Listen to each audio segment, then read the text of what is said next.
ಪತಿಯಾಜ್ಞೆಗನುಸರಿಸಿ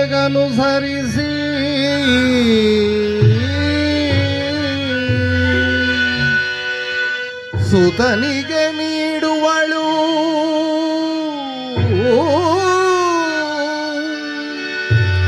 ಮಾತೆ ಮಾಂಗಲ್ಯ ಮಾಂಗಲ್ಯ. ಬೇಡಮ್ಮ, ಬೇಡ.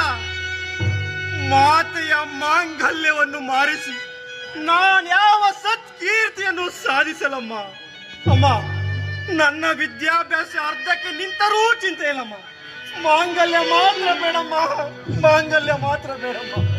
ರಘು, ಎತ್ತಮ್ಮನ ವ್ಯಾಮೋಹಕ್ಕೊಳಗಾಗಿ ನಿನ್ನ ಪರೀಕ್ಷೆಯನ್ನು ಅರ್ಧದಲ್ಲಿ ನಿಲ್ಲಿಸಿದ್ಯಾದರೆ ನಿನ್ನ ಹೆತ್ತಮ್ಮ ನಾಣಿಯಾಗಿದೆ ನಿನಗೆ. ಮಾತೆಯ ಮಾಂಗಲ್ಯವನ್ನು ಮಾರಿಸಿ ನಿನ್ನ ಸತ್ಪುತ್ರ ಮಗ ನೆನೆಸಿಕೊಳ್ಳಲಾರಪ್ಪ, ನೆನೆಸಿಕೊಳ್ಳಲಾರೆ.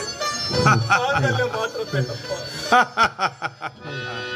ರಘು, ಈ ಮಾಂಗಲ್ಯ ತೆಗೆದುಕೊಳ್ಳದಿದ್ದ ಮಾತ್ರಕ್ಕೆ ನೀನನ್ನು ಸತ್ಪುತ್ರನಾಗಲಾರೆ ಎಂದು ಈ ಮಾಂಗಲ್ಯಕ್ಕೆ ಪ್ರತಿಯಾಗಿ ನೀನು ದೊಡ್ಡ ಪದವೀಧರನಾಗಿ ಈ ಮಾಂಗಲ್ಯಕ್ಕೆ ಪ್ರತಿಯಾಗಿ ರತ್ನ ಮಾಂಗಲ್ಯವನ್ನು ಮಾಡಿಸಿಕೊಂಡು ಬಂದು ನಿನ್ನ ಎತ್ತ ತಾಯಿಯ ಕೊರಳಿಗೆ ಕಟ್ಟಿಸುವೆಯೋ ಅಂದೇ ನೀನನ್ನ ಸತ್ಪುತ್ರನನ್ನು ಒಪ್ಪಿಕೊಳ್ಳುವೆನು. ಸುಮ್ಮನೆ ತೆಗೆದುಕೋ ಆ ಮಾಂಗಲ್ಯವನ್ನು. ಪಿತನ ತ್ಯಾಗವನರಿತು ಮಾತೆಯ ಮಮತೆಯ ನರಿತೋ ಸತ್ಪುತ್ರ ನೀನಾಗಿ